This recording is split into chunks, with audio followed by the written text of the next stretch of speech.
it is often a very difficult task to explain digital marketing concepts, especially to our clients. So here we are with a video series, a beginner's guide to digital marketing, breaking down the complex ideas into a relatable ones.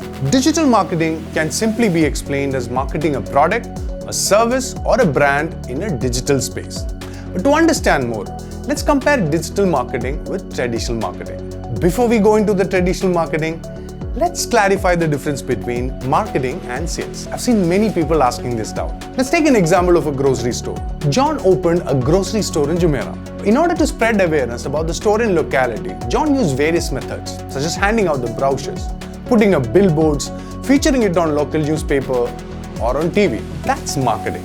So when someone visits John's grocery to buy a bottle of water, whether or not they saw the ad and makes a purchase, it's called sales.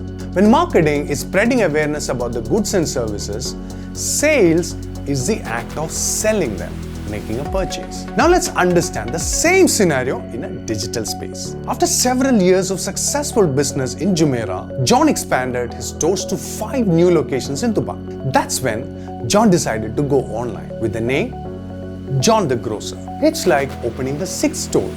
Just like renting a physical shop, he has to have a space where he can store and display the products. In a digital space, this is called website. Just like a physical shop, you can display the products with a price tag, but instead of the real products, you can show the photographs of the products on the website. You could choose different designs, colors, and patterns according to your brand identity. And for those who want to know about brand identity, follow our page and we're going to explain it in detail. Coming back to John, just like any physical shop has an address, every website has to have a unique website address. For John, the address is johnthegrocer.com. John built a very beautiful website and displayed all his products and services. One of the main difference between a physical store and an online store is a difference in target audience.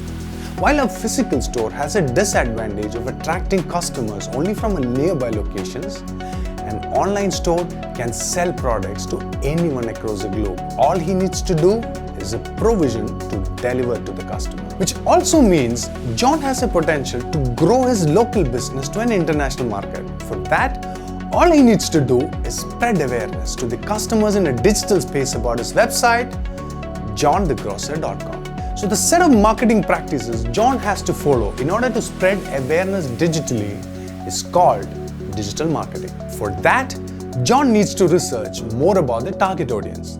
Let's discuss the target audience in our next video.